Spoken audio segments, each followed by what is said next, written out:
Pada 26 September 2021, PP Mokari mengadakan konser amal tahunannya dengan tema Reminiscence of Nusantara.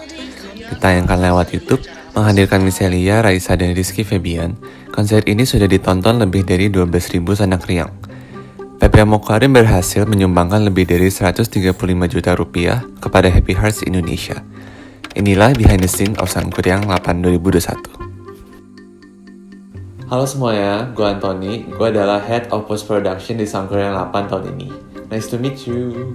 Jadi Sangkuriang 8 itu berbeda dari Sangkuriang sebelum-sebelumnya karena dari segi produksi kita sekitar ada 100 orang yang ikut terlibat. Terus dari segi konsep juga lumayan baru karena kita mau menceritakan tentang perjalanan musik di Indonesia yang awalnya cuma suara-suara alam sampai adanya kerajaan Majapahit, terus terjadinya penjajahan dan adanya globalisasi. Jadi dari segi konsep sih lumayan baru karena kita belum pernah ngelakuin ini sebelumnya. Apa sih Sangkuriang itu? Jadi untuk pertanyaan ini akan dijawab khusus oleh para initiators dari Sangkuriang. Dan ini kata mereka. Halo, nama gue Joshua Nathanael. Cerita singkat awal mula merancang Sangkuriang itu, Mokori ini kan jauh dari mana-mana. Dan gak banyak lah waktu itu anak-anak Indo yang ada di Mokori. Jadi kita mikir, acara apa nih kira-kira bisa jadi wadah anak-anak Indo ngumpul. Akhirnya kita come up dengan Sangkuriang, acara musik. Karena kita pikir udah pasti paling enak, paling gampang adalah nyatuin orang-orang Indonesia itu dengan musik. Hai, gue Kevin Wirawan. Apa sih tujuan dan pesan yang ingin disampaikan lewat Sangkuriang? Seperti yang udah disampaikan Josh sebelumnya, kita memang ingin membuat suatu wadah di mana orang-orang Indonesia yang ada di Sydney, khususnya para pelajar, bisa sama-sama berkumpul untuk menikmati musik-musik Indonesia. Selain itu, visi diadakannya Sangkuriang adalah ingin mengingatkan identitas kita sebagai orang Indonesia. Indonesia itu kan kaya dengan budaya, jadi alangkah sangat disayangkan kalau kita melupakannya begitu saja.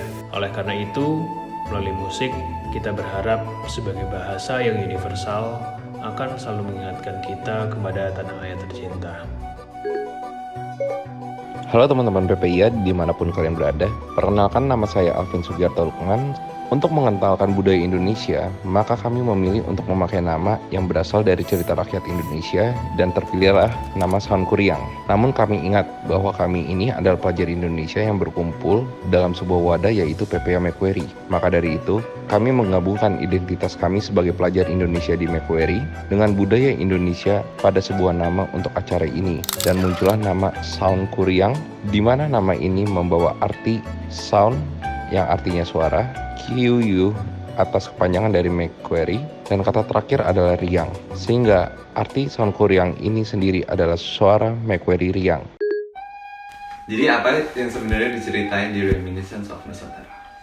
Jadi ya seperti tagline sendiri, Reminiscence of Nusantara, kita sebenarnya mau mengenang kembali perjalanan musik Nusantara yang sebenarnya kayak banyak banget. Banyak banget lagu-lagu genre-genre di Indonesia tuh banyak banget sebetulnya, apalagi musik tradisional kita ya. Correct. Cuman setelah kita research, setelah banyak baca referensi, nonton dokumenter juga ya kamu ya. Betul. Dan itu benar-benar thanks banget to our creative team ya, yaitu ada Juan, Iren, Aswin, Jeremiah, dan scriptwriters juga. Tuh ada Iren dan Hilda dan juga Alan ya yang bantuin biar rapih membuat skripnya jadi lebih proper, lebih profesional gitu deh.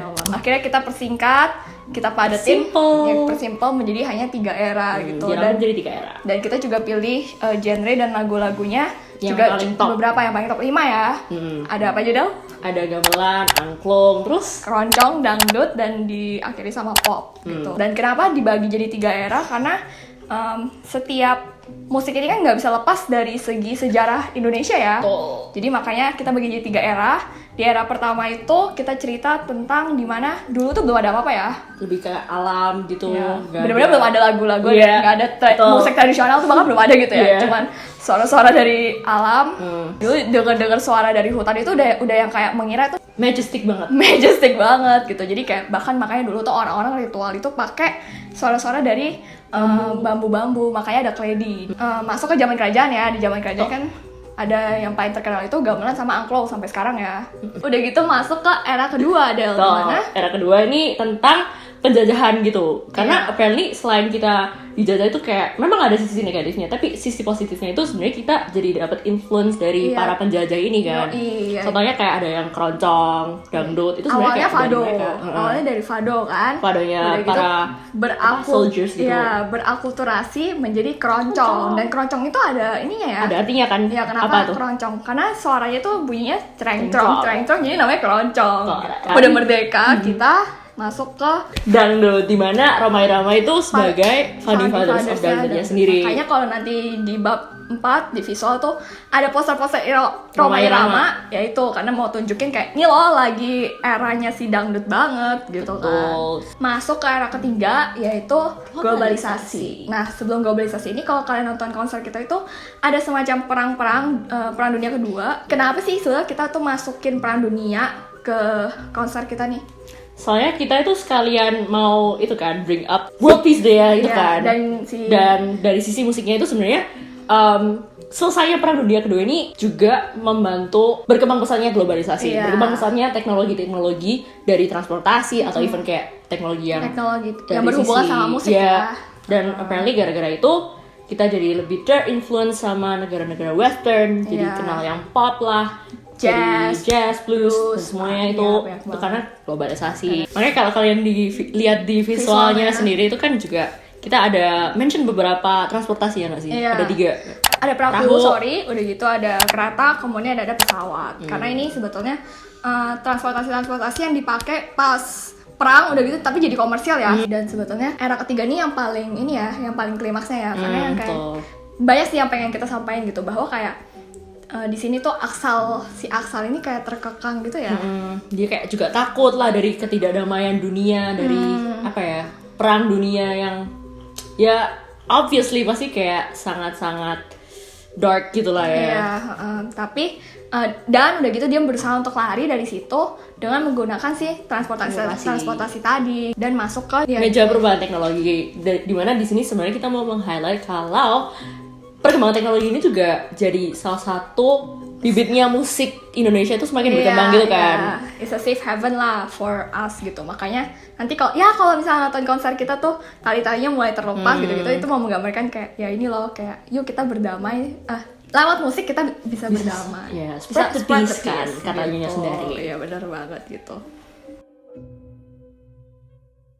Nah, for your information aja, kalau hal-hal yang berhubungan sama desain, contohnya logo desain, poster desain, desain di Instagram, terus animasi Aksal, dan juga lower third untuk judul lagu, itu dibikin oleh tim desain yang hanya ada 3 orang. Tim ini tuh dipimpin oleh Diandra Susilo, atau yang biasa aku panggil Cidea.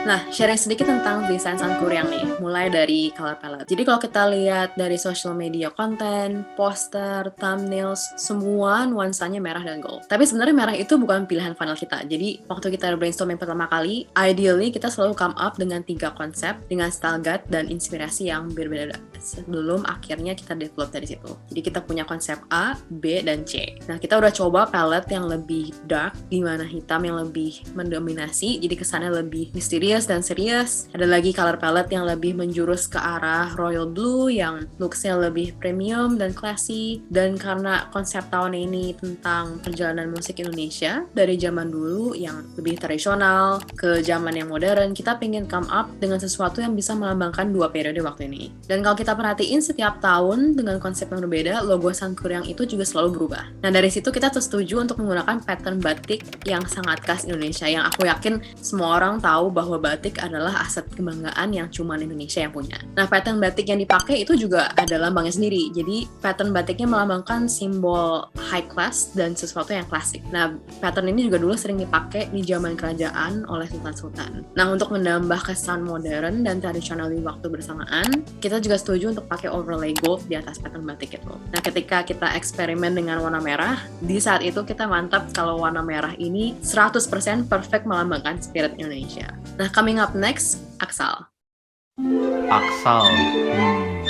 Kalau Aksal ini sih pembuatannya sama Sevin sampai sekitar 30 jam.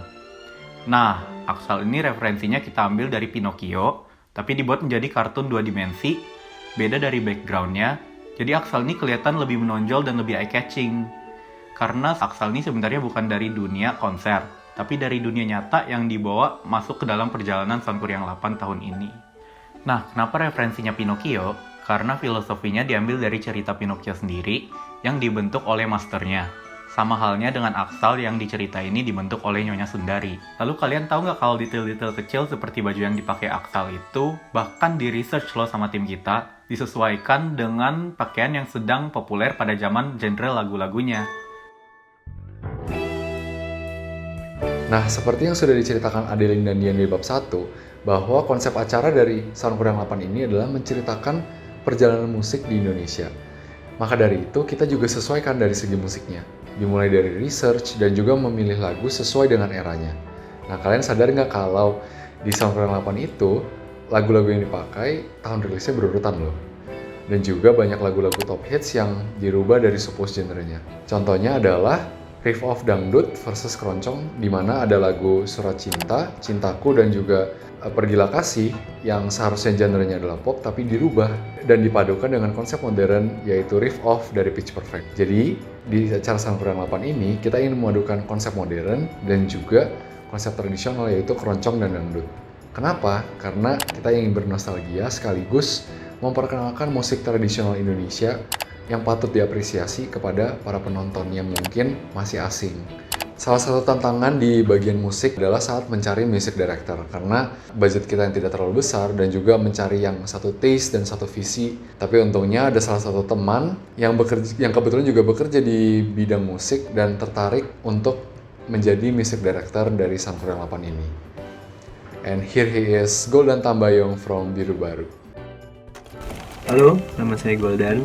Awalnya tuh Adeline ngasih beberapa opsi lagu, karena kan konsepnya tahun ini tuh dari lagu lawas sampai akhirnya jadi modern. Dia ngasih beberapa opsi lagu, kita diskusi lagu mana yang memungkinkan untuk diaransemen ulang, karena konsepnya cukup menarik dan cukup bisa dibilang cukup sulit sih, karena ada keroncong, ada dangdut, terus ada yang pop biasa. Jadi di depan tuh harus bisa dibayangin gitu, kayak ini bisa nggak ya buat jadi keroncong, atau ini bisa nggak ya buat jadi dangdut, kayak gitu. Oke, apa yang ingin saya sampaikan dari aransemen sebenarnya saya cuma menjadi penghubung doang sih dari penyelenggara SQ tahun ini, karena mereka ingin menyampaikan bahwa Indonesia tuh memiliki musik yang sangat diverse dan memiliki sejarah yang panjang dalam dunia musik, supaya orang Indonesia tuh nggak terpecah dengan musik yang mereka dengar gitu, karena pada akhirnya mereka tetap satu Indonesia dan tetap bisa bersatu dengan musik.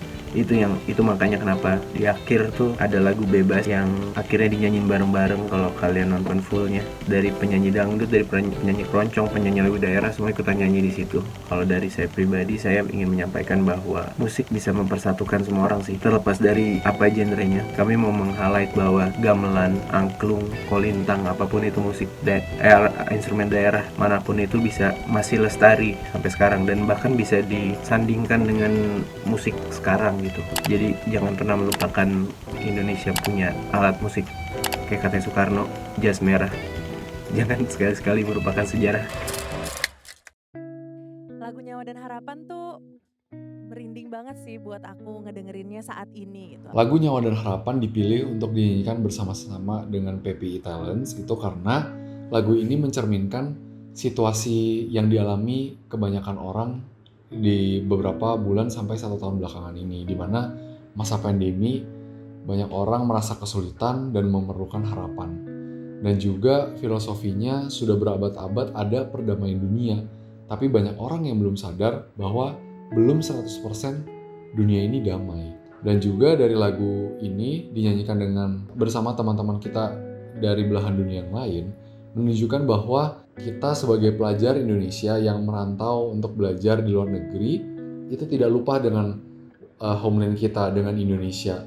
Kita ingin menunjukkan bahwa kita sesama warga negara Indonesia, kita bisa berkolaborasi dan menghasilkan karya yang luar biasa. Halo semuanya, udah balik lagi nih sama gue. Sekarang tapi udah gak di kamar, tapi sekarang kesannya lagi di hutan, tapi sebenarnya di indoor kok guys ini. Bosan ya kalau ngomongin visual sendiri, makanya sebenarnya dari tadi ada Adeline dan juga dia di samping gue. Mari kita sambut mereka. Halo. Mungkin boleh diceritain dong kayak sebenarnya di tim visual ini ada berapa orang? Jadi Jadi tim visual tuh ada 4 orang, ada gua, headnya, ada Adeline, Hes, dan juga Nicholas. Anyways, kita langsung aja nonton ke scene pertamanya. Yes. Nah ini tadinya tuh scene yang kita mau syuting sendiri ya, tapi Nah. nggak jadi, terus dibantu sama Ko Andrew. Nah jadi ceritanya itu Aksal ini menggambarkan kalian yang lagi mau nonton Sangkuriang. jadi kayak kita lah ya yang mau nonton Korea. Kayak kita even recreate apa ya, environment kayak di rumah, di depan monitor ya, sama seperti kalian mostly. Terus ini nih, transition zoom ini ada artinya kan? Ada dong. Ya. Jadi artinya itu kalian tuh serasa kemasuk. Kayak kesedot gitu, Kesedot. kesedot masuk ke konsep. Dan kalau kalian nyadar di akhirnya banget di ending of konser itu, sebenarnya Aksel itu kayak agak kelempar gitu kan. Nah itu bahkan kita gesturnya itu ambil dari Doctor Strange yang waktu dia di terus kayak yang nyawanya hilang gitu loh, kayak nyawa keluar itu. Dan nyawanya hilang. Nyawanya keluar. Kayak nyawa aku baru keluar. Nyawanya kayak keluar itu. Nah itu sebenarnya kayak kita ngelambangin kalau misalnya sudah selesai eventnya, udah selesai show-nya, terus kayak Aksel kayak dibalikin nih sama yang Wah, tanggal ini kan habis ini tuh kalau di konsep kita pengen bikin habis ini mereka rip off ya. Yes. Kayak Kayak Pitch Perfect. ya, kayak Pitch Perfect dari idenya Juan, biar seru. Nggak cuma kayak perform nyanyi doang, tapi biar kayak ada Sesuatu yang beda. Lu tau gak sih, ini kan seharusnya kan kita mau yang pinjam uni kita untuk kayak recording. Tapi kayak gara-gara online, gara-gara covid, gimana? Tapi gimana kemarin kita dayanya? Ya harus bikin sendiri lewat Zoom. Jadi kita bikin video guide. Aku, Video board. ya video board. Aku, Ada dan juga Iren. Terus kita kayak pura-pura. Terus habis ini nih, pakai langsung dipindahin sama nyusun dari pindah tempat itu, makanya warna backgroundnya beda ya. Iya. even bajunya beda kan guys? Iya, soalnya mereka tuh mau merepresent 2 genre yang berbeda, itu keroncong dan dangdut. Terus ini bisa. Ini sebenarnya ada video boardnya juga gak sih? Iya, ini ada video board. Gila ini kayak grateful banget ya sih kita kayak bisa ikut misal. Terus sebenarnya kayak yang gue suka banget sama ini tuh kayak sebenarnya dia omongannya sambil nge-bridging juga kan kayak sama lagunya ini apa gitu kan. Biar jadi interaktif. Apa tuh bagian apa? Mending kita cooling down aja, bebasin diri kamu dan lepasin semuanya. Terus juga thank you banget sih sama talent-talentnya kayak mau nari. setelah persuade Time to selling ya, time to Saya selling udah udah. bikin aku juga suka part ini sih. Kalau mainnya tuh kayak backgroundnya. Pokoknya kalau mereka lagi gabung, terus kayak oh ini warnanya jadi kayak oh ini sebenarnya ada referensi dari yang Justin Bieber juga loh. Iya, video Justin Bieber. Siapa Jimmy Fallon. Oke, nah akhirnya kita udah di era 3 nih. Aksalnya udah gak animasi lagi. Sound manusia. Sudah live action. Fun fact, sebenarnya ini kita baru kontak si Ko Andrew ya kayak sebulanan lah awal ya. September gitu. Ya, karena tadi kan kita berharap sebenarnya di konsepnya itu kan ini mau dibikin klimaksnya, jadi makanya gitu yang sedih sedih gitu. karena makanya mau dibikinnya live action, tadinya mau shoot sendiri ya kalian lihat yang visual ya. Terus udah gitu sampai sebulan sebelum hari H konser itu masih berharap, masih optimis bahwa kayak aduh sudah bisa, cuman kayak kita udah harus cari plan B gitu kan. Akhirnya mulai nih si Ko Andrew ini. Nah ini sebenarnya kayak juga agak harus diganti-ganti gitu nggak sih dari skripnya? Karena kayak sebenarnya skrip kan lebih yang kayak screenplay theatrical gitu. Teatrikal gitu, cuman karena tadinya kan udah mau teatrikal, terus udah gitu budget juga kita minim budget, jadi bikin properti tadi sendiri kan. Iya, Aduh, ya Terus udah gitu kayak nanti mau Pakai syuting garasi. gitu-gitu, cuman jadinya karena nggak bisa, udah gitu kita minta tolong si Ko Andrew ini harus improvisasi biar tetap stick on budgeting kita gitu kan. Makanya jadi nggak bisa teatrikal, karena sebenarnya kalau teatrikal itu kan sewa studio mahal segala macam kan kalau di Indo gitu. Jadi kayak akhirnya mereka bikinnya action gitu. movie. Jadi sebenarnya kayak kita namain ini Major Perubahan Teknologi karena setiap Aksal pencet play buttonnya dari teknologi yang ada di atas meja ini itu kan kayak memang berubah-ubah gitu, kayak sesuai dengan timeline sejarahnya developmentnya teknologi setelah globalisasi ya kan. Karena kayak setelah Perang Dunia Kedua habis itu ya globalisasi itu baru muncul kan. Dari situ kayak arti globalisasi sendiri adalah kan kayak ya udah semakin Jepang gitu akhirnya semakin dikenal oleh banyak negara-negara lain gak sih, kayak kita Indonesia juga terkena terinfluence gitu kan, jadi kayak kita jadi kenal internet, terus udah gitu dari internet jadi kayak kenal genre-genre musik dari luar gitu kan. Ini kalau ngebahas soal musiknya gitu kan, makanya kita jadi ada punya pop, blues, jazz, R&B, Wow. Terus anyways kayak makanya itu kayak setiap dia pencet ke tangannya copot, karena di sini juga kita mau filosofin kayak musik itu is a safe haven, dan kayak memang musik lah salah satu medium yang bisa mendamaikan dan menyatukan antar manusia gitu. mendamaikan dan menyatukan manusia gitu. Gitu. Dan makanya it leads up to Yang ada harapan itu dari tim konsep itu, dari tim kreatif tuh minta yuk kita kerjasama yuk sama anak-anak PPI gitu ya. Nah udah gitu dari tim visual gimana nih? Jadi kita bisa kerjasama sama tim dari teman-teman dari PPI lain. Nah, jadi setiap dari mereka itu syutingnya diatur supaya mempresentasikan negara ya di mana mereka berada gitu. Makanya kayak misalnya Hong Kong, itu kan kelihatan kayak bendera-bendera Hong Kong. Terus Kanada itu lebih kayak duduk-duduk. Terus kalau di Korea itu di Busan ada atap-atap ya itu yang kalau kalian lucu. pernah nonton filmnya si Dodit, apa ya namanya? Iya, Itu kayak itu. emang one of landmarknya di Busan gitu sih. Iya. Dan di Jerman juga itu kayak ya tau lah ya kalau itu kayak vibes Europe banget gitu kan. Old gitu. Jadi itu adalah akhir dari Babi Soal San Korea. Ya, Semoga tersampaikan lah ya apa yang kayak kalian dari tim visual mau ceritain gitu ya ke penonton gitu. Semoga terinspire juga untuk bikin karya-karya. Editing gitu. Aku mau dong belajar editing gitu. Nyokap. Jadi anyways, okay, thank you guys. Bye-bye. Bye. Jadi thank you so much for watching Sangkuriang 8 Reminiscence of Nusantara. Dan thank you juga buat kalian yang udah berdonasi buat Happy Hearts Indonesia. Mohon maaf kalau misalnya kita ada salah kata atau ada yang kurang. Bagi kalian yang belum nonton Sangkuriang 8 sampai detik ini juga, nonton sekarang. Dan ya, thank you for watching and see you next time. Bye-bye.